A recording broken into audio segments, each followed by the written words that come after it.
Halo semuanya, pada kesempatan kali ini kita akan membahas mengenai Karen Horney dengan teorinya yaitu psikoanalitik sosial. Sekilas, Tapi sebelum kita membahas lebih lanjut teori ini, jangan lupa like, comment, and subscribe. Oke, terima kasih. Sekarang, mari kita lanjut. sekilas mengenai psychoanalytic social theory. Sebenarnya, apa sih psychoanalytic social theory itu? Teori ini dibangun berdasarkan asumsi bahwa kondisi sosial dan kultural, terutama yang terjadi pada masa kanak-kanak, berpengaruh sangat besar terhadap pembentukan kepribadian seseorang. Ketika kebutuhan berupa love and affection tidak terpenuhi pada masa kanak-kanak, maka akan timbul yang namanya basic hostility dan basic anxiety. Basic hostility dan basic anxiety yang terus berkembang akan menciptakan 10 kebutuhan neurotik pada manusia, yang kemudian akan dikelompokkan menjadi 3 kategori umum sikap dasar seseorang terhadap dirinya dan orang lain, yaitu moving towards people, moving against people, dan moving away from people. Sebelum kita mempelajari lebih lanjut tentang teori psikoanalitik social Horney, ada baiknya kita mengenal dulu biografi dari Karen Horney. Karen Horney lahir di Eilbeck, Jerman pada tanggal 15 September 1885 dengan nama Karen Danielson. Horney merupakan anak perempuan satu-satunya dari istri kedua, di mana ibunya terpaut usia kurang lebih 18 tahun lebih muda dari ayahnya yang telah berusia 50 tahun.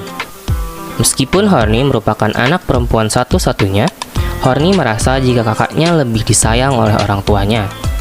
Hal ini membuat Horney merasa ia tidak diharapkan dan juga tidak dicintai. Horney merasakan permusuhan yang besar terhadap ayahnya dan mengidolakan ibunya yang selalu mendukung dan melindunginya dari sang ayah.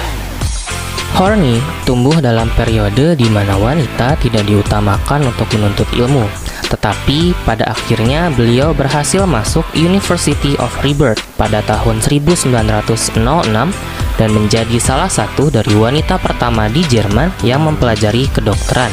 Pada saat menjalani studinya di University of Rebirth, Karen bertemu dengan Oscar Horney, dan kemudian pada tahun 1909, Karen menikah dengan Oscar Horney yang otoriter dan keras pada anak-anak.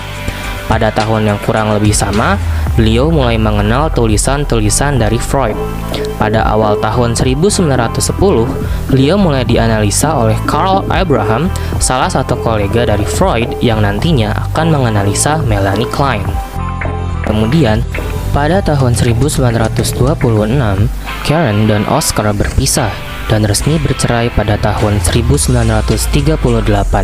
Kemudian, Horney dekat dengan Erich Fromm dan akhirnya mereka menjadi sepasang kekasih. Pada awalnya, Horney merupakan anggota New York Psychoanalytic, tetapi beliau jarang sependapat dengan anggota-anggota lama. Beliau mencoba merumuskan konsep baru tentang psychoanalysis, di mana beliau mencoba mengabaikan terminologi insting dan menekankan pada ego dan pengaruh sosial. Pada tahun 1941, Horney mendirikan Association for the Advancement of Psychoanalysis atau AAP. Namun, karena terjadi konflik internal pada tahun 1943, organisasi ini pun terpecah dan berganti nama menjadi Karen Horney Psychoanalytic. Dalam merumuskan konsep baru mengenai psikoanalisis, beliau menulis buku The Technique of Psychoanalytic Therapy yang terbit pada tahun 1917 dan Neurosis and Human Growth yang terbit pada tahun 1950. 2 tahun kemudian, pada tahun 1952, beliau akhirnya mendirikan klinik yang bernama Karen Horney Clinic. Dan pada tahun yang sama, beliau meninggal di New York pada tanggal 4 Desember 1952. Setelah mempelajari tentang biografi dari Karen Horney, sekarang kita akan mempelajari lebih lanjut mengenai teori beliau. Karen Horney adalah salah satu murid wanita Freud yang terkenal. Teori Horney dipengaruhi oleh pemikiran Freud. Teori Horney dan Freud memiliki dasar yang sama, tetapi mereka memiliki beberapa perbedaan. Di sini, Horney memberikan beberapa kritik terhadap teori Freud, Yang pertama adalah Horny merasa bahwa pandangan Freud terlalu ortodoks atau konvensional hanya akan mengarah pada stagnasi pemikiran teoritis dan praktek terapi. Yang kedua, Horny juga tidak setuju dengan pandangan Freud terhadap perempuan dan feminin psikologi. Kemudian, yang ketiga, Horny merasa bahwa pandangan Freud terhadap konsep kemanusiaan cukup pesimis, di mana itu hanya berpusat kepada insting dan stagnasi dari kepribadian manusia. Sementara Horny memiliki sudut pandang yang lebih optimis, di mana beliau mempertimbangkan pengaruh kebudayaan juga sosial dalam pembentukan kepribadian seseorang. Selain mendapatkan pengaruh dari pemikiran Freud, jika kita mengingat biografi Horny sebelumnya, kita semua tahu bahwa Horny tumbuh dengan kurangnya love and affection dari kedua orang tuanya. Hal ini sangat mempengaruhi pandangan beliau tentang pentingnya pengalaman pada masa kanak-kanak terhadap perkembangan kepribadian seseorang, di mana pengalaman yang terjadi pada masa kanak-kanak dari sini bukan hanya satu pengalaman, tetapi gabungan dari semua pengalaman sang anak, dan itu sangat mempengaruhi bagaimana perkembangan kepribadian seseorang nantinya. Teori psikoanalitik sosial juga melihat dampak dari budaya. Horny percaya bahwa budaya modern bersifat kompetitif, di mana hal tersebut menyebabkan timbulnya perasaan terisolasi dari kehidupan duniawi yang berpotensi menjadi keras ini. Kemudian, hal tersebut menyebabkan munculnya kebutuhan untuk afeksi yang kemudian menyebabkan keinginan yang amat sangat terhadap cinta. Cinta yang dimaksud di sini bukanlah cinta yang tulus atau genuine love, tetapi cinta yang digunakan untuk mengompensasi perasaan kesendirian atau perasaan hopelessness. Kemudian, hal tersebut menyebabkan terjadinya neurosis, yang kemudian menyebabkan terjadinya upaya-upaya untuk merugikan diri sendiri. Hal ini dapat muncul dalam bentuk kepercayaan diri yang lebih rendah, kemudian increased hostility, basic anxiety, kompetitif yang semakin tinggi, juga kebutuhan yang berlebihan terhadap cinta dan afeksi. Pada teori Horny, terdapat satu hal yang kemudian mengawali semua kecemasan yang ada di dalam kepribadian seseorang manusia, yaitu basic hostility atau kebencian atau permusuhan dasar yang berkembang menjadi basic anxiety atau kecemasan dasar. Prinsip dasar basic hostility dan basic anxiety adalah bahwa seorang anak membutuhkan lingkungan yang hangat dan mencintainya. Sebelumnya telah dijelaskan jika seorang anak membutuhkan asupan love and affection yang sesuai, tapi lingkungan tersebut tidak boleh terlalu permisif dan juga memberikan rasa aman dan kepuasan serta memungkinkan mereka mengembangkan diri mereka sendiri. Hal ini dapat tidak terpenuhi karena beberapa hal. Pertama, yaitu neglect atau diabaikan. Kedua, yaitu orang tuanya terlalu mendominasi anaknya. Ketiga, orang tua terlalu overprotective dengan anaknya. Yang keempat adalah reject, atau orang tua menolak kehadiran anaknya. Atau karena overindulge, yaitu terlalu memanjakan anaknya. Nah, ketika kebutuhan ini tidak terpenuhi, maka muncullah basic hostility dan basic anxiety kepada anak tersebut. Basic hostility adalah perasaan amarah atau kekesalan yang biasanya cenderung ditekan atau repress yang bermula dari masa kanak-kanak, di mana ketika anak tersebut memiliki ketakutan bahwa orang tuanya akan gagal memenuhi kebutuhan mereka terhadap safety atau keamanan dan satisfaction atau kepuasan mereka. Kemudian, basic anxiety sendiri adalah perasaan di mana seseorang merasa terisolasi dan tidak berdaya di kehidupan duniawi yang berpotensi untuk tidak bersahabat dengan diri mereka. Basic hostility merupakan hasil dari perasaan masa kecil akan penolakan atau pengabaian dari orang tua atau perlawanan terhadap basic anxiety. Basic hostility terbentuk ketika orang tua tidak berhasil memenuhi kebutuhan anak akan safety dan satisfaction. Kemudian, untuk basic anxiety merupakan hasil dari sebuah perlawanan terhadap perasaan terancam dari orang tua atau dari perlawanan terhadap hostility. Basic anxiety dapat terjadi karena hostility yang ditekan, yang kemudian akan mengarah pada perasaan insecure dan apprehension, yaitu perasaan tidak aman dan penuh dengan ketakutan. Ketika individu merasa siapa lagi yang bisa menyayangi saya dan melindungi saya, memberikan kasih sayang kepada saya, ia merasa cemas karena orang tuanya saja tidak bisa atau tidak mampu memberikan hal tersebut, sehingga dia tidak lagi mempercayai apakah orang-orang di sekitarnya dapat memberikan kasih sayang, karena seorang anak merasa tidak mungkin melawan orang tuanya. Padahal ia merasa memiliki permusuhan dasar yang kuat terhadap orang tua, maka ia akan merasa cemas. Apakah orang tua akan bisa memberikan keamanan dan kenyamanan bagi diri saya?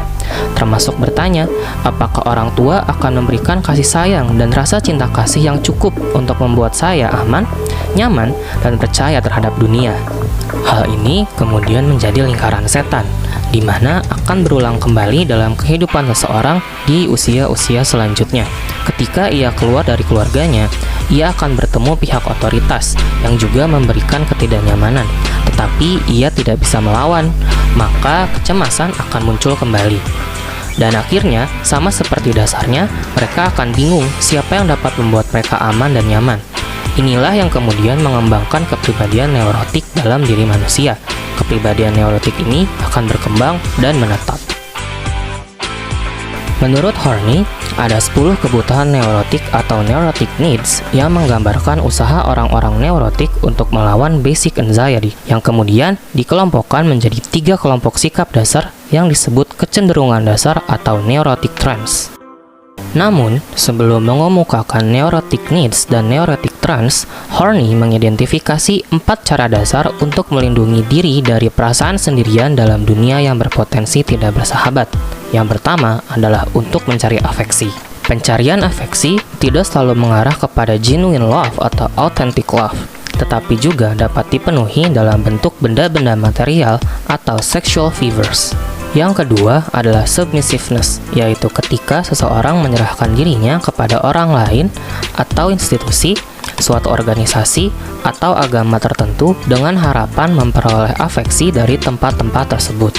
Cara yang ketiga adalah melalui power, yaitu kecenderungan untuk mendominasi orang lain, prestige, yaitu kecenderungan untuk mempermalukan orang lain karena takut dirinya sendiri dipermalukan, dan melalui possession, yaitu kecenderungan untuk merampas kepemilikan orang lain untuk menyanggah kemiskinan dan kemelaratan dari diri sendiri. Dan cara yang terakhir adalah withdrawal, yaitu melepaskan diri secara emosional dari orang lain untuk menghindari orang lain menyakiti diri mereka. Cara-cara melindungi diri ini tidak hanya dilakukan oleh seseorang yang memiliki neurosis, tapi juga dilakukan oleh semua orang sampai batas tertentu.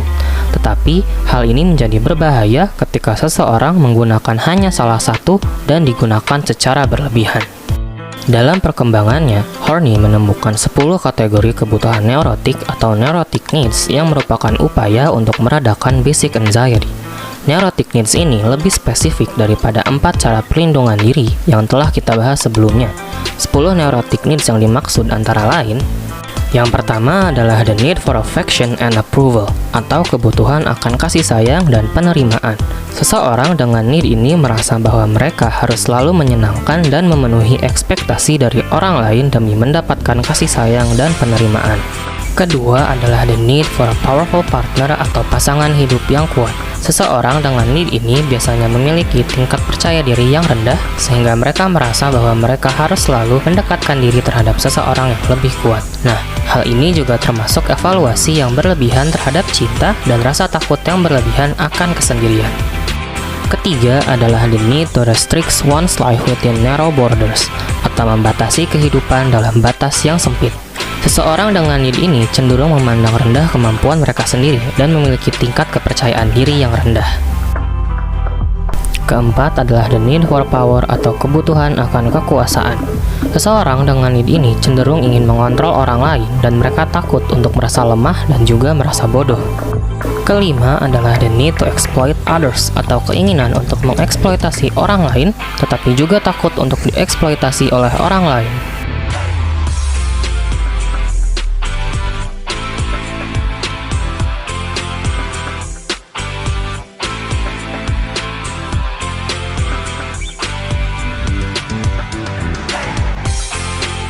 Keenam adalah the need for social recognition atau prestige.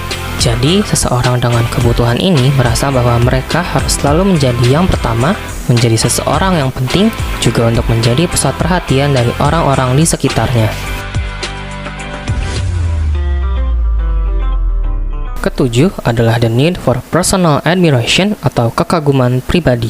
Seseorang dengan kebutuhan ini merasa bahwa mereka harus selalu dikagumi oleh orang lain dan dikagumi berdasarkan diri mereka sendiri, bukan berdasarkan apa yang mereka miliki atau apa yang telah mereka capai. Kedelapan adalah the need for ambition and personal achievement atau prestasi pribadi. Seseorang yang memiliki kebutuhan ini merasa bahwa diri mereka harus yang paling baik dalam segala aspek dan mereka juga mencoba untuk mengalahkan orang lain untuk mengonfirmasi perasaan superioritas mereka. Kesembilan adalah the need for self-sufficiency and independence, yaitu untuk berdiri sendiri dan independen. Seseorang dengan kebutuhan ini cenderung ingin terlepas atau menjauh dari orang lain dan membuktikan bahwa mereka akan baik-baik saja tanpa adanya orang lain. Hal ini juga biasanya muncul dalam bentuk kesulitan untuk berkomitmen. Dan yang ke-10 adalah the need for perfection and unassailability, yaitu kebutuhan untuk selalu menjadi sempurna. Seseorang yang memiliki kebutuhan ini berusaha sangat keras untuk mencapai kesempurnaan dan mereka sangat tidak suka ketika membuat kesalahan atau memiliki kelemahan. Dan mereka berusaha dengan sangat amat untuk menyembunyikan kelemahan dari diri mereka sendiri. Kemudian, Horney melihat 10 neurotic needs yang ia temukan dapat dikelompokkan menjadi 3 kategori umum yang disebut neurotic trends. Neurotic trends merupakan sikap dasar terhadap orang lain dan diri sendiri. 3 neurotic trends yang dimaksud ialah moving towards people, moving against people, dan moving away from people. Yang pertama adalah moving towards people, yaitu disebut juga dengan complaint personality. Hal ini muncul dari basic konflik berupa feelings of helplessness yang kemudian memunculkan neurotic trends berupa need for affection and approval, powerful partner, and narrow limits to live. Seseorang yang moving towards people dengan neurotic cenderung overly independent dengan orang lain atau institusi yang lebih kuat dari diri mereka. Tapi, seseorang yang bereaksi towards people dengan normal ditunjukkan dengan hubungan yang friendly dan penuh cinta dengan orang lain. Yang kedua adalah moving against people atau disebut juga dengan the aggressive personality. Hal ini timbul dari basic konflik berupa keinginan untuk melindungi diri dari kekejaman dunia luar atau kekejaman orang lain. Hal ini memunculkan neurotic need berupa power, exploitation, recognition and assailability, personal admiration, dan personal achievement. Seseorang yang moving against people secara neurotic cenderung ingin menunjukkan kekuatan, kesempurnaan, dan superioritas yang lebih dari orang lain dan cenderung memiliki keinginan untuk mengontrol dan mengeksploitasi orang lain. Tetapi, orang yang moving against people dengan reaksi yang normal ditunjukkan dengan kemampuan untuk bertahan dalam masyarakat yang cenderung kompetitif. Yang ketiga adalah moving away from people atau disebut juga dengan detached personality. Hal ini timbul dari basic konflik berupa feelings of isolation yang memunculkan neurotic need berupa need for self-sufficiency and independence dan juga perfection and prestige. Seseorang yang moving away from people dengan cara neurotik cenderung mencoba untuk memutus hubungan dengan orang lain dan menjauhi orang lain. Sementara seseorang yang bereaksi dengan normal ditunjukkan dengan otonomi diri, kemandirian, independensi, dan juga ketenangan dan kedamaian. Apakah ketiga kecenderungan ini ada pada manusia? Menurut Horney sendiri, ketiga hal ini terdapat pada diri setiap manusia. Bagaimana seseorang dikatakan cukup sehat? Semua manusia memiliki kecenderungan neurotik. Hanya saja, manusia-manusia yang kurang sehat secara psikologis atau sedang bermasalah, ia akan hanya menggunakan satu kecenderungan neurotik saja untuk mengatasi setiap kecemasan yang dia rasakan. Misalkan ada seseorang yang merasa cemas, kemudian sedang bermasalah, dan dia hanya menggunakan satu kecenderungan yaitu dengan bergantung pada satu orang. Maka, dia akan tidak masalah ketika orang lain itu mencoba untuk mengeksploitasi dirinya atau berbuat kasar kepada dirinya. Ia tidak merasa keberatan selama ada tempat untuk ia bergantung.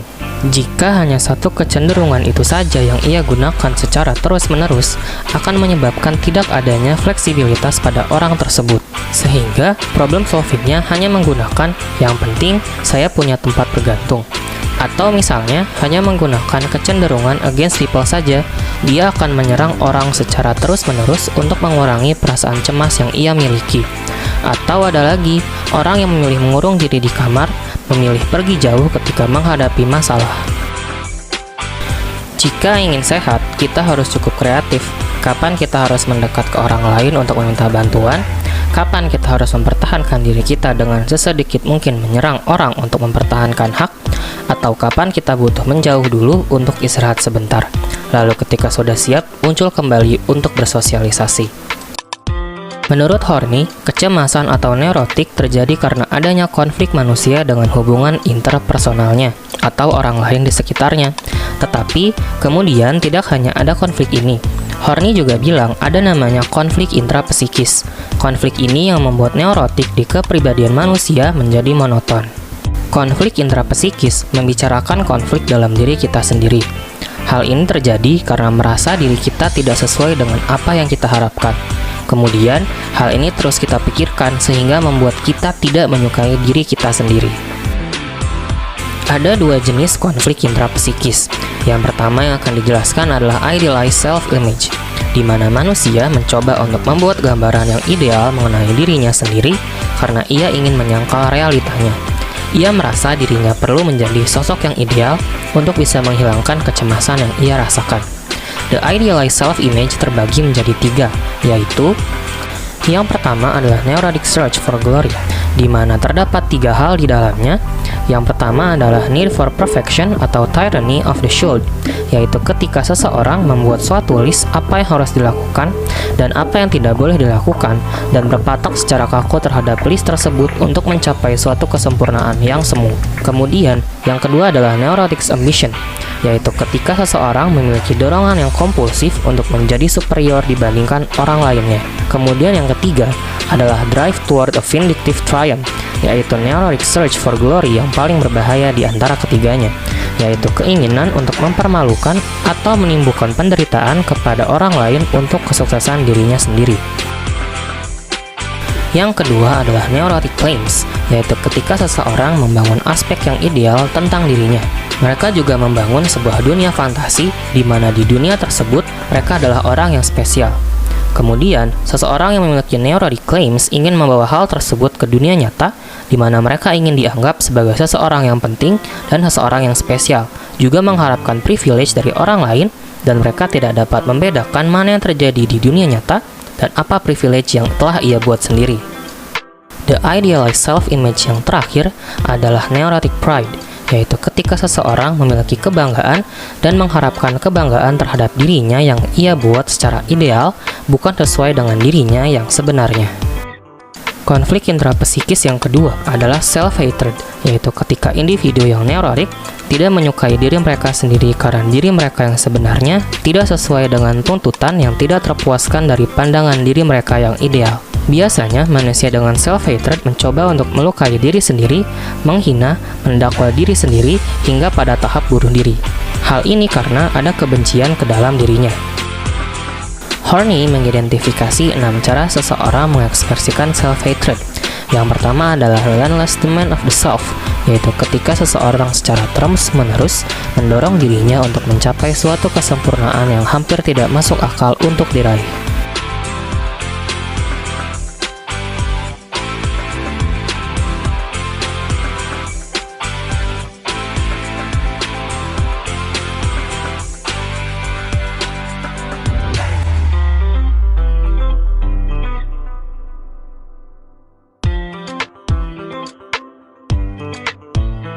Kemudian yang kedua adalah merciless self-accusation, yaitu ketika seseorang terus-menerus menyalahkan dirinya, bahkan terhadap kesalahan-kesalahan yang tidak diakibatkan oleh dirinya sendiri.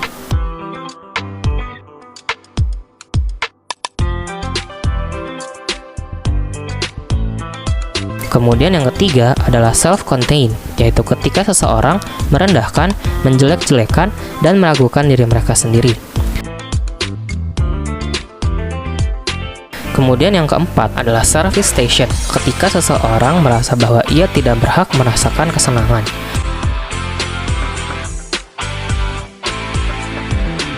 Yang kelima adalah self-torment, yaitu ketika seseorang menimbulkan kesakitan atau menyakiti diri mereka sendiri. Biasanya dalam bentuk fisik seperti memukul dirinya sendiri, memotong tangannya dengan pisau, dan lain sebagainya. Kemudian yang terakhir adalah self-destructive actions and impulses, yaitu ketika seseorang menyabotase diri mereka untuk menghancurkan hidup mereka sendiri. Contohnya adalah keluar dari pekerjaan yang sebenarnya baik-baik saja atau keluar dari hubungan yang sebenarnya sehat. Selanjutnya, kita akan mempelajari psikologi feminin. Selama Horney belajar bersama Freud, ia menyadari bahwa pandangan psikolog-psikolog saat itu terhadap wanita masihlah kurang tepat. Horney mempercayai bahwa perbedaan psikologis antara pria dan wanita merupakan akibat dari budaya dan juga ekspektasi sosial, juga bukanlah berkaitan dengan anatomi. Beliau juga mengatakan bahwa Oedipus kompleks disebabkan oleh faktor lingkungan dan hasil belajar, bukan biologis. Horney juga mengatakan bila konsep penis envy tidaklah valid, dan jika itu valid, seharusnya juga terdapat konsep womb envy. Lalu, bagaimana dengan psikoterapi Horney? Fungsi dari psikoterapi adalah untuk membantu pasien tumbuh secara bertahap ke arah self-realization dengan menggunakan teknik yang kurang lebih sama dengan psychoanalysis. Psikoterapi dapat dikatakan sukses ketika pasien telah dapat melanjutkan tanggung jawabnya terhadap perkembangan psikologisnya, yaitu ketika pasien telah berjalan menuju self-realization. Adapun tujuan dari psikoterapi Horney adalah yang pertama untuk membantu pasien mengembangkan self-realization. Kemudian yang kedua adalah untuk membantu menghilangkan idealized self-image. Yang ketiga adalah untuk membantu menyadari dan menghilangkan neurotic search for glory. Yang keempat adalah mengubah self-hatred menjadi self-acceptance. Dan yang terakhir adalah menekankan pada love, mastery, dan freedom. Terapis bertugas untuk meyakinkan pasien-pasien bahwa solusi mereka saat ini lebih condong pada mendukung dibandingkan mengurangi inti dari permasalahan neurosis. Terapis biasanya menggunakan banyak teknik yang sama seperti terapis-terapis yang berdasarkan teori Freud, terutama dalam hal interpretasi mimpi dan asosiasi bebas. Kedua teknik ini akan membantu pasien dalam memahami diri dan memahami semua proses yang menyertasi realisasi diri. Ketika terapi berhasil, pasien-pasien secara bertahap membangun rasa percaya diri dalam kemampuan mereka untuk bertanggung jawab atas perkembangan psikologis mereka. Ada beberapa penelitian yang dilakukan berdasarkan teori psikoanalisis sosial Karen Horney. Pertama, HCTI yaitu Horney Coolidge Three-Dimensional Inventory. Jadi, dalam beberapa tahun belakangan ini, Frederick Coolidge dan teman-temannya sedang bekerja untuk mengoperasionalkan 3 neurotic trends dari Karen Horney. Coolidge mengembangkan dan melakukan pengujian properti psikometri dari sebuah instrumen yang bernama Horney Coolidge Three-Dimensional Inventory atau disebut HTCI. HTCI mengukur dimensi kepribadian menurut Horney dengan mengidentifikasi compliance yaitu moving towards people, aggression atau moving against people, dan detachment atau moving away from people sebagai dimensi utama dengan 3 aspek pada masing-masing dimensi tersebut. Penelitian kedua adalah Can Neuroticism Ever Be a Good Thing oleh Robinson dan kolega-koleganya. Meskipun kebanyakan teori dan penelitian memandang neuroticism dengan konotasi negatif, penelitian beberapa tahun terakhir ini sedang menginvestigasi efek positif dari neuroticism. Sensitivitasnya neurotik terhadap trait membuat seseorang yang neurotik dapat mengenali masalah dan memungkinkan mereka untuk menghindarinya. Kesuksesan dalam menghindari masalah tersebut dapat membuat mereka merasa lebih baik dan itu menjadi salah satu efek positif dari neuroticism. Meskipun teori psikoanalisis sosial Horney memberikan perspektif menarik mengenai ciri-ciri humanisme, akan tetapi teori Horney masih memiliki beberapa kekurangan. Teori Horney cukup baik dalam internal konsistensi dan parsimoni, tetapi rendah dalam falsifiability, generating research, and guiding action. Tetapi teorinya cukup tinggi dalam organizing knowledge, meskipun cukup rendah dalam kapasitasnya untuk menjelaskan apa yang diketahui mengenai orang-orang secara general. Konsep of humanity dari teori Horney adalah bahwa Horney lebih menekankan free choice lebih dari determinism, optimism lebih dari pessimism, kemudian social influence lebih dari biology, causality and teleology, and conscious and unconscious secara seimbang, kemudian similarities lebih dari unik. Sekian penjelasan dari kami, sampai jumpa di video selanjutnya.